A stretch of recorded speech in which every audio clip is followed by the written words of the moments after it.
Okay. First of all, Dr. Bob, I read that you were a model for the 2015 Brain Fair. Can you One of the tell us most how that came about? one of the most embarrassing days of my life. Brenda really put me on the spot. Had not done any professional modeling prior to Not at that. all.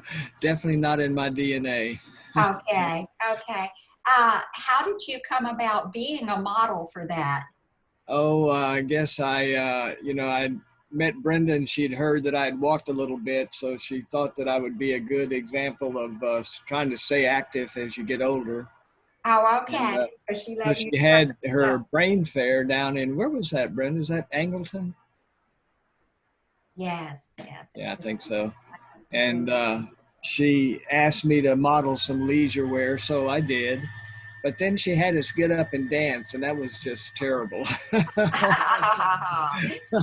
I see that Gladys and Beverly have joined us this morning. Welcome. I was just talking with Dr. Bob, and we're going to find out some of his history and background today. I understand, Dr. Bob, that you walked 70 miles for your Well, 70th I haven't walked birthday. that far. It was 70 kilometers. Oh, okay. Yeah. And what happened was when I turned 70, my son's kind of just made a comment. He said, "Well, I hope you don't I hope you don't make me walk 70 kilometers with you now." That kind of stuck in my head. And during the year, I thought about it. And so one day I just went out to Brazos Bend and walked 70K, uh, just, to have something to do. How long did it take for you to It took walk most of the 70? day. I think I finished right before dusk and started in the morning.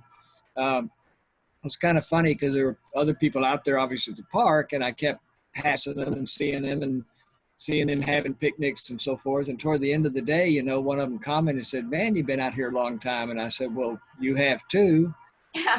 He said, "Yeah, but we're taking breaks. I never see you stop." Wow. Is 70 kilometers a little more than 40 miles? It's 60. No, Oh, it can't be that much. How much is it? Yeah, about 56, I think. oh, quite a bit in one day. No, I'm sorry, it's 43. I did work it out one. It was about 43. Yeah. I've walked 50 miles 3 times. When did you do that? Just at different trail races over the years. You said Sure. trail race? Say What again? trail race? I'm not familiar with that term. Oh yeah, there's several organizations. There's one in Texas called Trail Racing Over Texas. It puts on trail races all across the state. A lot of them in state parks, and the ones that I do were at Brazos Bend again. The first one I did, I asked the race director if I could. There was a 15-hour, yeah, there was a 15-hour cutoff time on the race, and I asked the race director before. I said, "Look, if I show you my run keeper record, even if it takes me more than 15 hours, would that be okay?" And he said, "No, I know you can do it, Bob." Ah, good, good, good, good, So good. that was the first one I did, and I finished with about 2 minutes to spare on the clock. Very good. Do you have a current fitness routine Do I now? have what? A current fitness routine, an exercise Oh, program that you do regularly now? yeah, my back is giving me some issues, so I don't walk anywhere near what I used to. Several friends and I are in a thing called Run Bet, where Oh, you wager a certain amount of money, and then if you meet the requirements, you get your money back and maybe a little bit of a bonus. yes, I do step bet, and I've found that the motivation is great to keep up Exactly. on walking, but Yeah. the goals keep getting higher and higher. So Right. I do love step bet. I have talked to our participants about that before. What Yeah, I advice? really wish that I had thought of Run Bet because that's a really cool deal. So we walk about 4 days a week, but Very not very good, far. very good. What advice would you give our participants for fitness and health and wellness during this time of pandemic? Yeah, I'm a firm believer in walking. I think it's just about the best exercise there is. It usually most I understand that like a third of runners get injured every year, but walkers not so much. It's much easier on the body. So I really like walking and being outside. At a park or something, even in this day of COVID, is relatively safe. So I think that just walking in your neighborhood and just getting in a routine where you walk maybe every other day a little bit. Yeah, I think that's the best advice I could give. I really like to walk. I do too, but I do my walking indoors at home because Ah, that way right, I can keep my eyes on Morris. right. And it's air conditioned and I don't have to fight mosquitoes or allergies. I So, I did do some mall walking years back when in the summer, and that the air conditioning is nice, yes, it but I is. guess it wouldn't be a good idea anymore. I understand that you have a PhD in electrical engineering. What Correct. led you to that field? I kind of experimented around with electricity and electronics as a kid. Built a telephone, built a radio, stuff like that. Did a little shortwave radio, listening and talking. And so I was always kind of interested in electronics, and just ended up taking electrical engineering. I see. So, do you remember Heath Kit? Oh, definitely. I built a bunch of them. I still have two Heathkit power supplies that I built here in my lab. Wonderful, wonderful. Where did you go to school? University of Houston, all 3 degrees. All 3 degrees. May I ask you what your dissertation was on? If I can remember, it was on electron emission from a field tip. Is basically a computer simulation of an electron gun. Yeah, and actually ended up getting published. It was a pretty good topic. I kind of just, it wasn't anything I chose. I just kind of lucked into it with my advisor. That was his field. Is And, that the photon emission field? right, Is that what it's referred to nowadays? right. Very good. And he set me up with an old ASR 33 teletype at my house, so I could program online remotely. It was quite advanced at the time. Very innovative. Right. Remote teletype? Oh, now I've heard everything.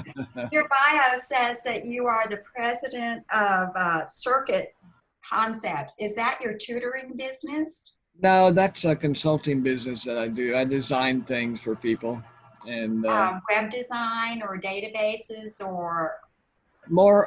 Well, some software design, mostly hardware though, mostly circuitry. okay.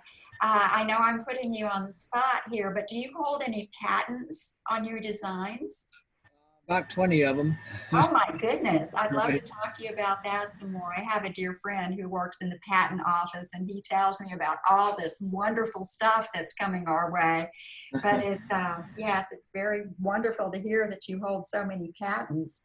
I understand that you tutor students from all around the world. Yeah, this is something I've taken up, I guess, a little over a year ago. I started with an operation that just, you met face to face, and it was mainly SAT prep sort of tutoring.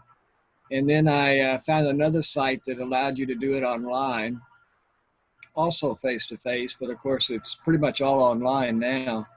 And yeah, it keeps me busy. I have to stay ahead of my students, which sometimes is hard. And Is yeah, it difficult? pardon? Is it difficult because of having students in so many different time zones? That's one thing, but just the range of interests that they have. Um, they'll ask me something I'm not too familiar with, and I'll have to go brush up on it before I can tutor. A lot of times, I have them post their problems to the website that we use, and then I can look at that and kind of work it out beforehand and help them a little better that way. Yes. It definitely keeps me busy. I understand that your students come from several different countries. Do you communicate in English or do you speak many languages? I do speak Spanish, but I've never really offered to do that. I don't know that I'm that good anymore. I used to literally dream in Spanish because we lived in Mexico City for a long time, Yes. but I'm a little rusty now. I wouldn't trust myself, but yeah, I've got students from Portugal, uh, uh, the Philippines, just kind of all over. Very good. You had mentioned in one of our earlier sessions that you were growing up in Mexico City. Can you tell us more about that? Well, it was when I was a kid. I think I ended up finishing my junior year of high school there and then came back to the States for my senior year. Uh, my dad at the time was a mechanical engineer, and he worked in Greenland on the DEW line, the defense early warning system that was being put in at the time. And back in those days, if you were out of the country a certain number of months, you avoided income tax. So, so Right. we, I think they've closed that loophole since then. 331 days out of country. Yes, I know. Is that what it was? Yeah. So we vacationed in Mexico and really liked it. So we ended up staying down there. My dad, you know, he was gone like 8 months out of the year, and 4 months out of the year they couldn't work in Greenland. It was just too brutal, too cold. So he would be with us during those 4 months, and then we just stayed down there. Interesting. It was a really nice experience. Mexico City is beautiful at the time. Did you live in the American community, Colonias Americas, or? We went to the American School Foundation there, so we could transfer credits back to this country.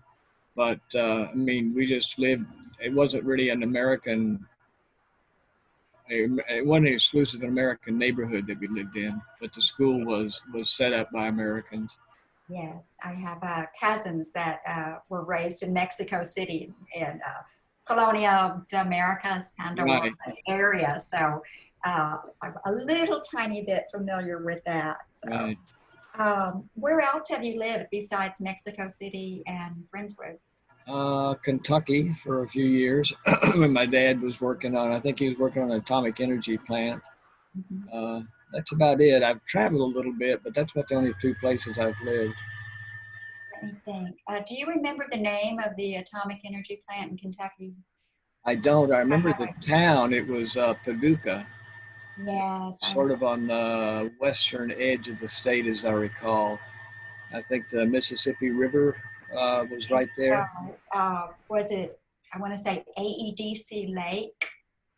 It's part Say of the, again? I think it was called AEDC Lake. I don't know what the acronym stands for, but it was definitely a military type operation there. Right. I seem to As far remember. as I know, that was a civilian plant they were putting in. I see. But I mean, I was like in third grade, so what did I know? In addition to your help here with Gathering Place activities through Zoom School, I understand that you're involved in other nonprofit associations. Can you tell me more about that? Well, we in 1998 we started the Laura Recovery Center Foundation. It's a nonprofit that focuses on missing children, and we used to organize searches. We've organized searches across the country, in fact, but a few years back, our executive director felt it was time for him to retire, and we'd been doing this for like 15 or 16 years. So we sort of stepped back from actively organizing searches and just do education now. My Very good. wife teaches law enforcement on the issue of missing children. She does a couple of those sessions a year. And so we kind of focused on education in that area right now. I see. I see. Are you involved with other nonprofits that deal with children's issues or disabilities or anything like that? Just other, I mean, I'm not really uh, I mean, I'm involved with them in the sense that we work with other nonprofits in the missing children area, I see. support them and they support us. But the only one that I'm officially associated with is the one that my wife and I started in 1998. And you said what was the name of that? The Laura Recovery Center, Laura Recovery Center. named after our daughter, Laura. Yes. Yeah. Hear that. In light of the pandemic nowadays, do you have any advice that you would offer young people concerning their career choices right now?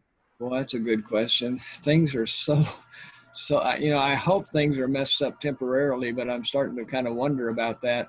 Yeah, I think we're going to see some really fundamental changes. I guess, something that you can do remotely is what you should be looking at, I guess. In my area, I suppose coding is a good thing to get into, because you can do that, on your own, and you can even obviously work with a team on Zoom or something. Would you explain to our guests what coding Oh, is? just programming computers, writing programs for computers to execute. Yes. Do you have any health advice for young people nowadays? Any health advice? Uh-huh. Yeah. Uh, Stay active. In my early 20s, I was co-oping at NASA, and we built a blood pressure monitor. I guess it was going to be used for the astronauts. I don't really know what they're going to do with it. And so as part of that, of course, I tested it and took my blood pressure, and it was like 140 over something at the time, which is very high for a young person. And so I decided I needed to do something, and that's actually when I started riding a bike, and then got involved with the Houston Bicycle Club and went on long rides and brought my blood pressure down, definitely, with the exercise. And then I got into running for a while. So, yeah, I would just say, keep moving, stay active. Find out what your numbers are and do something about it. I Exactly. understand that you were the host of a combination coffee class book club. Is that something you're still involved with? It's part of we have a meetup group called the Bay Area, what is it, Bay Area Walking Group. And we organize various walks during the week. And part of that, we have a book club every month, and we try to focus on books that are health related. So we've read books on running. We've read books on, one of the ones we did recently was on a mule named Sherman that this runner took. He kind of rescued this poor mule and got him in condition to run a pack race with him. That was an interesting story. And then we just finished one on viruses, which was very timely. So yeah, it's a monthly book club that we have with the Bay Area Walking Group. Very good. So you're able to stay socially connected with your Right. peers We actually are we're now walking. doing our book clubs on Zoom, but we still have group walks every week. I see. Have you ever run in a marathon? Several. Can you Yeah. name one of the bigger ones that we might Well, recognize? I've run the Houston Marathon about 4 or 5 times, I think. A few years back now. I Huh? think the last time I tried it was maybe 2017, and I finished it, but just barely. Very Uh, good. I Very. remember the first marathon I ran. I was, of course, much younger. Some folks at where I worked at General Electric were going to do it, so I signed up for it. And I remember as I was finishing, I was passed by this 69-year-old guy with a blonde on one arm and a six-pack of beer in the other, and learned that his name was Walter Stack, and he was very famous at the time, and an older marathoner. Uh, I vividly remember being passed by him toward the end.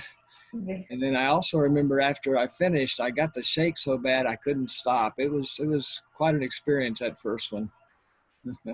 Sounds thrilling. I don't know if I'll ever be brave enough to try something like that. Now, I understand that the Army has been using electrical engineers for several years to scramble cell phone signals to keep our troops safe. Do you know if that's still being done nowadays?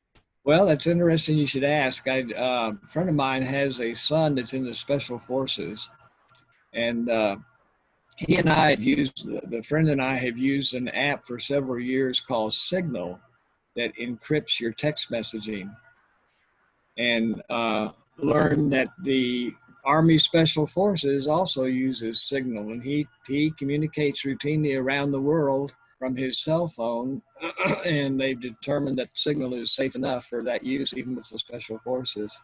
So that would be a scrambler for like satellite calls and things like that, so they couldn't be intercepted? Is that how Right. it works? Yeah, you can use Signal actually for a voice call or a video call or for text, and they're all what they call end-to-end encrypted. I see. So it never leaves your phone in plain text form. It's always scrambled or encrypted. So if anybody does intercept it, they can't read it. Sounds like the stuff out of the old I Spy movies and things Yeah, like it that. does. Now, Right. I do not understand the technology behind cell phone. There was a problem with cell phone detonators injuring troops, and that it was the reason for having the people constantly scrambling signals. Is that something that's outdated nowadays, or is that still something that's useful? Well, I don't. Excuse me. I don't really know. Excuse me. I've got this allergy I just can't shake. I don't have COVID. uh, I'm not super familiar with that, but I mean, you obviously could use a cell phone to detonate something remotely. And I guess if they had problems with it being intercepted, then they would use some sort of encryption to make sure that somebody else wasn't able to use that system to detonate something. I see. So they can use a electronic jamming field. Then Say again? uh, I this is obviously not my field, but is there a way that our troops can be protected through using electronic jamming fields to prevent signals so that these things don't happen? Yeah, you definitely can use RF jammers. They just put noise across the radio spectrum so that other people can't communicate in that area. So electronics and electrical engineering has been very, very important for keeping our troops safe, especially in the Mideast. Very Right. glad to hear that. Now, there have been rumors in this day and age of pandemic and talk of vaccine, and I don't even know how to put this to sound halfway educated, but is there any possibility that microchips could be injected with a vaccine, or is that just science fiction?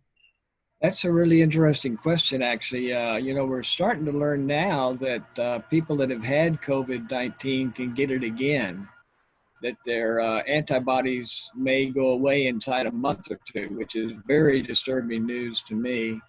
So that means that even if we get a vaccine and we develop antibodies, it may not give us immunity for very long. So they're talking about either, having to give you a vaccine very regularly or something. So maybe some sort of injectable that dispenses it over a long period of time might be an answer. I guess the other thing is nanotechnology, where you can actually introduce machines, so to speak, into your bloodstream. That's not quite science fiction, but still a little bit out there. And I assume people are probably working on some sort of nanobot that might be able to attach itself to the coronavirus virus inside your body. But that's kind of far out there. But it's kind of discouraging to me, though, first of all, how long this darn thing has lasted. And second, if we don't get immunity by having it in the first place, that's going to be a real problem with us.